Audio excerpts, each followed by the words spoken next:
देखिए कुछ important question science के हम बना रहे हैं आपका, जो बहुत काम आएगा आपको। Question number 1,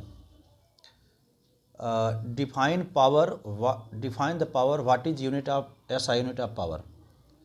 define power, what is SI unit of power. Answer power. Power क्या होता है? पावर होता है the rate of doing work. Rate of doing work is known as power. Power. Very simple. P is equal to होता है W/T, where P is equal to power.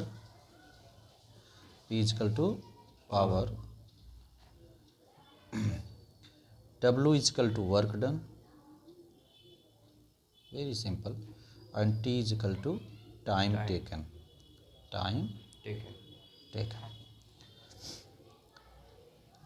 And SI unit find out कर लो। P is equal to क्या होता है? W/T। W क्या है? Work done. और T क्या है? टाइम। तो वर्क डन की यूनिट क्या होती है? जूल। टाइम क्या होती है? सेकेंड। तो पावर की यूनिट हो गई जूल अपान में सेकेंड। जूल अपान सेकेंड को कहते हैं वाट। क्या कहते हैं? वाट। तो पावर की यूनिट क्या हो गई? वाट। नहीं, जूल अपान सेकेंड को 1 वाट कहते हैं। 1 वाट इज इक्वल टू होता है 1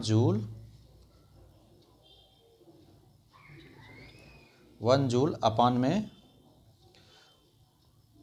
ये 1 जूल अपान में 1 सेकेंड, राइट।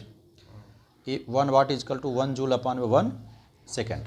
इसको कभी कभी हम लोग कहते हैं किलो वाट।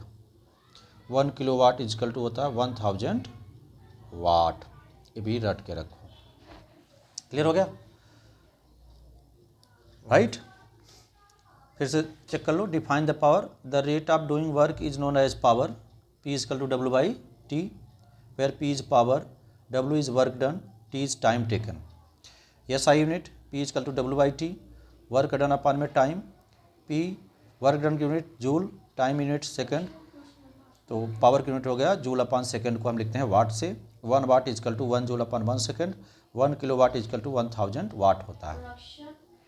क्लियर?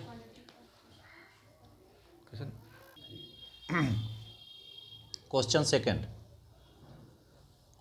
है, if Z is equal to 3, if Z is equal to 3, Z means atomic number, what would be the valency. What would be the valency. What would be the valency? Also name the element.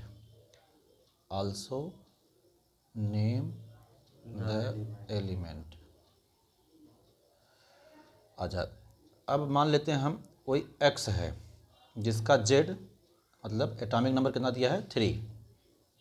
ठीक है, atomic number 3। तो atomic number 3 किसका होता है?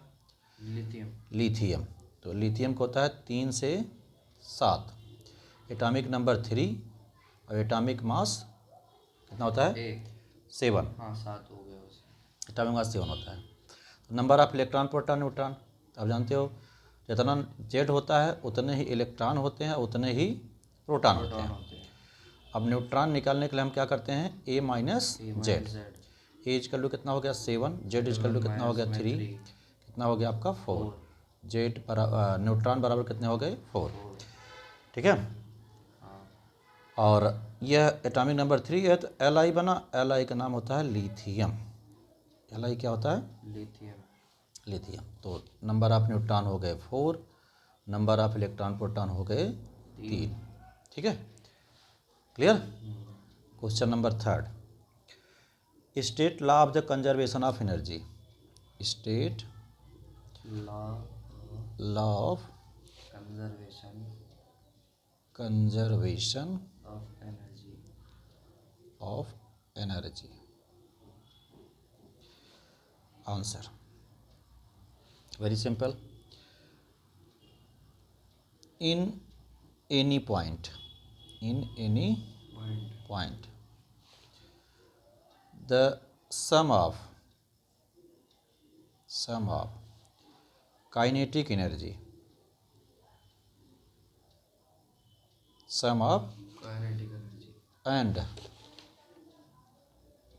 and potential energy, आ रहा सही, potential energy is equal to 0 is known as law of conservation of energy। रटने की कोई ज़रूरत नहीं, conservation of energy means E K kinetic energy, E P potential energy का सम क्या हो जाना चाहिए, कांस्टेंट हो जाना चाहिए। यहाँ जीरो ने लिख के यहाँ क्या लिख दो, कांस्टेंट, सबसे best.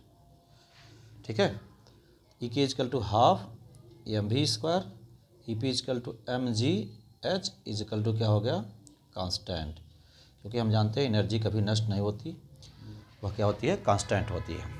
Clear, this is known as law of conservation of energy.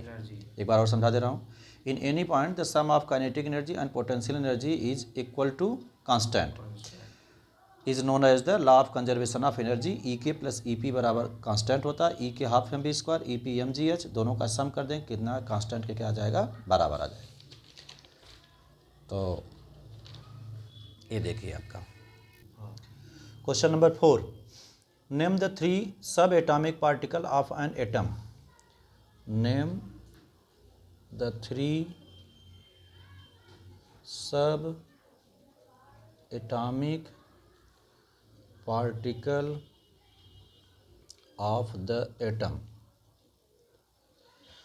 Name the 3 subatomic particle of the atom who discover nucleus and who discover the nucleus।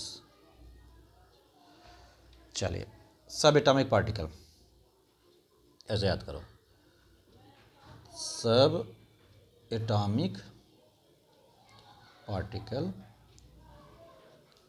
ठीक है, सिंबल क्या लिखोगे, सिंबल, चार्ज, मास ना, सिंबल, चार्ज और mass and discover. You can write 4 character, 4 approach. Symbol, electron को ई से, ठीक है, चार्ज -1.6 इंटू 10⁻⁻19 कूलम, ठीक है, proton charge 1.6 into 10⁻⁻19 coulomb, neutron is no charge, neutron दिया जी नो चार्ज, याद कर लो। सी मतलब कूलम होता है, सी है कूलम, कूलम्ब जो है ये चार्ज की यूनिट होती है। इलेक्ट्रॉन का मास होता है इलेक्ट्रॉन को होता है 9.1 इंटू 10⁻31 किलोग्राम, राइट। प्रोटॉन मास होता है 1.67 इंटू 10⁻⁻27 किलोग्राम, और इसका भी नियर अबाउट सेम होता है इंटू 10⁻27 किलोग्राम। अब इलेक्ट्रॉन को डिस्कवर किया था चैडविक, जे थॉमसन ने, जे थॉमसन। प्रोटॉन खोज किया था रुदरफोर्ड ने, और इसकी खोज किया था चैडविक ने इसे खोज किया था। यही है सब एटॉमिक पार्टिकल, राइट। एक बार और बता देता हूँ, नेम द 3 सब atomic particle of an atom who discover the nucleus. सब एटॉमिक पार्टिकल इलेक्ट्रॉन, प्रोटॉन और न्यूट्रॉन। इलेक्ट्रॉन पर माइनस चार्ज होता है, प्रोटॉन पर प्लस चार्ज होता है, न्यूट्रॉन पर कोई भी चार्ज नहीं होता। कितना चार्ज होता है इलेक्ट्रॉन पर, -1.6 × 10⁻⁻19 कूलम। इसका मास होता है 9.1 × 10⁻31, very less mass of the electron, discover by J.J. Thomson. Proton having charge is plus. How much charge? 1.6 × 10⁻19 coulomb. Having mass is 1.67 × 10⁻27 kilogram. इसका डिस्कवर किया रदरफोर्ड ने. Number of neutron having no charge, और इसका मास होता है 1.67 × 10⁻27 kilogram. इसकी खोज किया था चैडविक ने. लगभग प्रोटॉन और न्यूट्रॉन का मास आपस में क्या होता है? बराबर. और इलेक्ट्रॉन का मास सबसे कम होता है, यह बहुत हल्का होता है. अब पूछ रहा है who discover the nucleus. Nucleus को किसने खोजा? तो आप जानते हो न्यूक्लियस किसने खोजा था? रदरफोर्ड ने. रदरफोर्ड न्यूक्लियस बताया था, क्योंकि न्यूक्लियस के अंदर क्या होता है? न्यूक्लियस कैसा होता है? पॉजिटिव. कैसा होता है? पॉजिटिव. एटम के अंदर जो न्यूक्लियस होता है वो कैसा होता है? पॉजिटिव. यहीं पर सारा मास होता है, क्योंकि इसके अंदर क्या पाया जाता है? न्यूट्रॉन और प्रोटॉन. इसे बोलते हैं न्यूक्लियस. और इसका डिस्कवर किया था किसने किया? रदरफोर्ड ने. न्यूक्लियस के अंदर क्या पाया जाता है? न्यूट्रॉन और प्रोटॉन. एक एटम का सारा मास न्यूक्लियस के अंदर ही होता है. ओके, ठीक है. Next, start. For the symbol of HDT. For the symbol of HDT. Tablet 3 सब atomic particle found in each of the atom. मतलब फाइंड सब atomic particle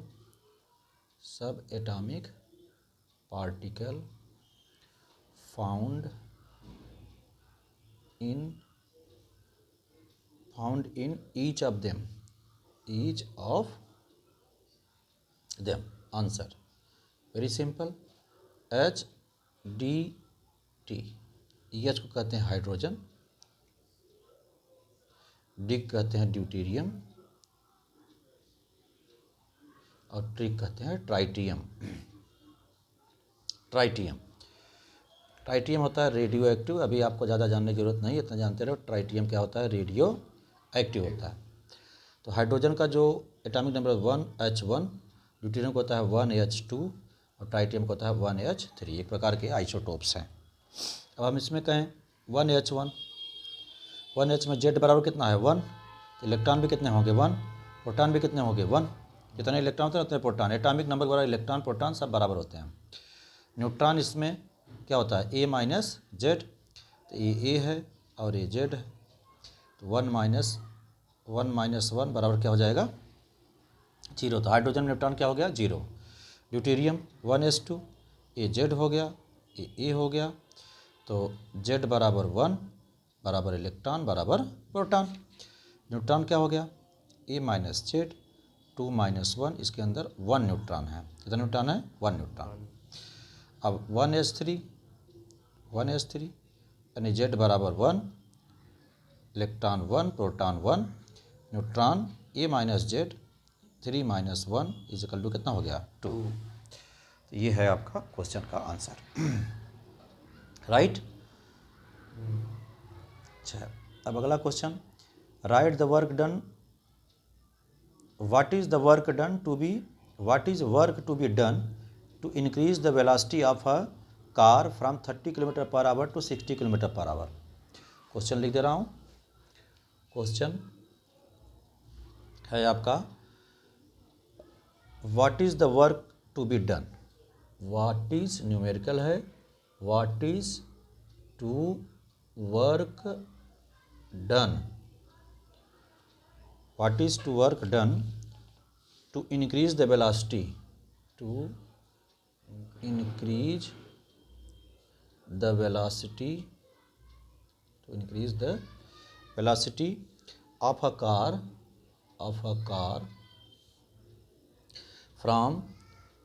from 30 km/h to 60 km/h. If the mass of car is 1500 kilogram. what is to work done, या what is work done to be increases the velocity of a car from 30 km/h to 60 km/h if the mass of car is 1500 kg।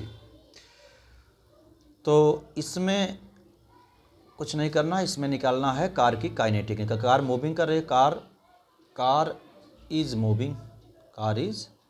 Moving, so having kinetic energy E की, तो कितना हो जाएगा, half M V square minus half M U square, क्योंकि velocity क्या हो रही है, चेंज हो रही है। U is initial velocity and V is final velocity. कहीं का बहुत है हरा सही kinetic, U is initial velocity and V is final velocity, right. E K is equal to, इसमें हाफ एम कॉमन ले लीजिए आप, क्या बच जाएगा, V square minus U square, right. Question number first. लेकिन हमें जानते हैं कि वेलोसिटी जो है ये दिया है आपका 60 km/h में, इसको हम मीटर पर सेकंड बदल लेते हैं, u बराबर 30 km/h। वेरी सिंपल है, कुछ मत करो, km/h को मीटर पर सेकंड बदलने के लिए 5/18 से मल्टीप्लाई कर देते हैं, आ जाएगा मीटर पर सेकंड। इसको कट कर दो, 6 3 जा 18, 6 10 जा 60 इक्वल टू 10 5 जा 50/3 मीटर पर सेकंड, सेम एज 30 इंटू में 5/18 मीटर पर सेकंड, 6 3 जा 18, 6 10 जा 30, 6 5 जा 35, 5 5 जा 25/3 metre per second. We putting the value of V and U in equation number first, correct निकल जाएगी। E K is equal to half M बराबर 1500 है, एम बराबर 1500 kg है, इंटू में वी स्क्वायर 50/3 का स्क्वायर माइनस में 25/3 का स्क्वायर। वेरी सिंपल, 1/2 इंटू में 1500 इंटू में ये हो जाएगा 2500 अपान में 9, ये हो जाएगा 625 अपान में 3 अपान में 9, ये हो गया, कट हो जाएगा, 2 7 जब 14, 2 5 जब 10, 750 हो गया, 750, 9 एलसीएम ले लो, 2500 माइनस में 625। अच्छा अब देखो,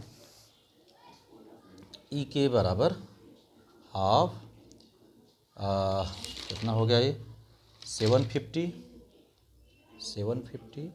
इंटू में आपका हो गया 2500 माइनस 625, 2500 माइनस में 625 अपान में 9, तो ये तो कट गया था।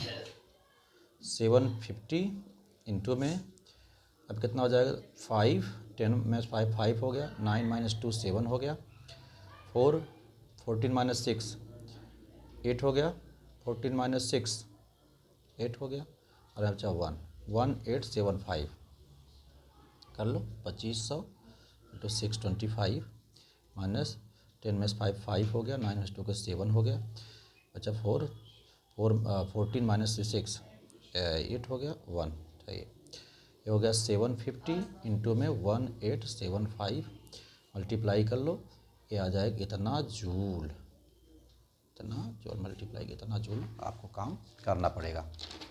वर्क डन निकल गया, बहुत बड़ा नहीं है, कैलकुलेशन करने के लिए मैंने इतना कर दिया। Next question, define the isotope, give the two use of isotope, define the isotopes, give the two example, answer, isotopes, आप इसको ना नोट्स के रूप में भी क्या कर सकते हो, बना सकते हो। पेपर में ऐसे ही लिखना चाहिए तो आपको टीचर अच्छा नंबर देगा। अब हो गया आपका isotope. Those atom having same atomic number, same atomic number but different atomic mass or mass number, atomic mass or mass number is known as isotopes। Example तौर पर 1H1 1H2 1H3, atomic number इसका 1 1 और 1 है, और atomic mass 1 2 और 3। और example दे सकते हो आप। एग्जांपल एक और है कार्बन का 6 to 12 और 6 to 14, atomic number same, atomic mass different, called the isotopes. और बहुत सारे एग्जांपल जैसे आइसोटोप को दे सकते हो। हाइड्रोजन को हो गया, कार्बन हो गया, और एग्जांपल एक है क्लोरीन का भी है 17 to 35.5 और 17 to 37.5। एग्जांपल ये भी है आइसोटोप का, इसमें एटॉमिक मास सेम है। ये देखो 17 एटॉमिक मास डिफरेंट है। ये भी एक एग्जांपल है। ऑक्सीजन का एग्जांपल भी दे सकते हो, वो 8 to 16, वो 8 to 17। तो देखो atomic number same, atomic mass क्या हो गया, डिफरेंट हो गया। ठीक है, बहुत सारे एग्जांपल दे देता हूँ। Use cobalt 60 use in treatment of cancer, treatment of cancer. अच्छा, और एक गले में सूजन पड़ जाती है उसको, हाँ, उस ग्वाइटर रोग के इलाज के लिए भी आप इसका यूज कर सकते हो। ओके, नेक्स्ट क्वेश्चन है calculate the number of electron, proton and neutron present in the element of this. Question आपसे कह रहा है कोई एलिमेंट है एक्स, मान लो, उसका एटॉमिक नंबर दिया है 15 और एटॉमिक मास दिया है 31। तो 15 किसका होता है? Hydrogen, helium, lithium, barium, boron, carbon, nitrogen, oxygen, fluorine, neon, sodium, magnesium, aluminium, silicon, phosphorus. Phosphorus कितना होता है? 15 to 31। एटॉमिक नंबर कितना है? 15। इतने ही क्या होंगे इलेक्ट्रॉन, इतने ही क्या होंगे प्रोटॉन। एटॉमिक मास क्या है? 31। तो न्यूट्रॉन निकालने के लिए क्या हो जाता है? A minus Z. Very simple. 31 minus 15, तो 11 माइनस 5 6, 2 माइनस 1 1, 16। न्यूट्रॉन कितने हो गए? 16। तो इलेक्ट्रॉन हो गए 15, प्रोटॉन हो गए 15, न्यूट्रॉन हो गए 16। राइट।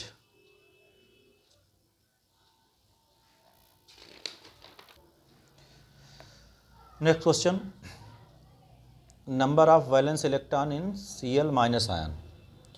Cl माइनस आयन में कितने वैलेंस इलेक्ट्रॉन हो गए? Number of valence electron. अब जो इलेक्ट्रॉनिक कॉन्फ़िगरेशन करना जानते हो जान जाएंगे। Cl को होता है 17 और Cl माइनस का होता है 18। तो एटॉमिक नंबर कितना है? 18। तो इलेक्ट्रॉन भी कितने हो गए? 18। राइट। अब इलेक्ट्रॉन का ही कॉन्फ़िगरेशन किया जाता है KLMN में। कितना हो जाएगा? 2 8 8 2 8 8 हो गया। 8 8 16 2 18 नहीं 18 आएगा। Cl माइनस है ना, तब 18। तो इसमें इलेक्ट्रॉन कितने होंगे? 18। इलेक्ट्रॉन कितने होंगे? 18। तो आपसे पूछ रहा है इलेक्ट्रॉन कितने होंगे, तो आप बता सकते 18। इलेक्ट्रॉनिक कॉन्फ़िगरेशन 8 8 16 2 18, ऐसे कर सकते हो। यह ऑक्टेट पूरा कर लिया, इसलिए ये बन जाएगा इनर्ट गैस ना। नेक्स्ट क्वेश्चन, इसी का फर्स्ट पार्ट, इसी का सेकंड पार्ट पूछा है। Which of the following of correct electronic configuration of sodium. Sodium का इलेक्ट्रॉनिक कॉन्फ़िगरेशन, सोडियम का होता है इलेक्ट्रॉनिक 11 होता है एटॉमिक नंबर, इसमें इलेक्ट्रॉन भी 11 होते हैं, प्रोटॉन भी 11 होते हैं। तो इलेक्ट्रॉन 11 है तो इसको Kl में भर सकते हो, Kl तो क्या होगा 2, 8 और 1। इसकी वैलेंसी कितनी होगी 1। आउटर नंबर ऑफ सेल में जितने इलेक्ट्रॉन होते हैं वह वैलेंसी होती है। जैसे इसकी वैलेंसी अगर हमें निकालना हो, इसकी वैलेंसी होगी 0, कि आउटर नंबर ऑफ इलेक्ट्रॉन में कितनी वैलेंसी है 8। ऑक्टेट पूरा है, ऑक्टेट पूरा होने पर इसकी वैलेंसी 0 हो जाती है। क्लियर है? चलो एक और डिफिनीशन इसी में मैं बता देता हूँ आपको, वैलेंसी किसे कहते हैं। वैलेंसी क्या करोगे, number of electron, number of electron in outermost shell, outermost shell of an atom, right. अब किसी की वैलेंसी निकालना हो, जैसे हमें कार्बन निकालनी है 6, तो Kl में भरो 2 और 4, तो इसकी वैलेंसी कितनी हो गई 4। लेकिन किसी की वैलेंसी 4 से ज़्यादा नहीं होती। जैसे हम नाइट्रोजन निकालना चाहें 7 का, तो Klmn में अगर हम 2 और 5, इसकी वैलेंसी कितनी 5 नहीं होगी, 4 से ज़्यादा किसी की वैलेंसी नहीं होती। तो वैलेंसी निकालने का हम कर देते हैं 8 - m, यानी 8 - 5, इसकी वैलेंसी हो जाएगी 3। जैसे आप मैग्नीशियम वैलेंसी निकालते हो, इसका होता है 12, Klmn में डाल दो 2, 8, 2 10, 2 12, तो इसकी वैलेंसी कितनी हो गई 2। ये वैलेंसी की डिफिनीशन भी आसानी से आप कर सकते हो। तो बच्चों आज इतना कर लो, और बहुत सारे पेपर हम डालेंगे जो आपके फाइनल एग्ज़ाम के लिए इम्पॉर्टेंट होंगे। इसलिए इस वीडियो को शेयर भी करो और लाइक भी करो। हो गया, बहुत ज़्यादा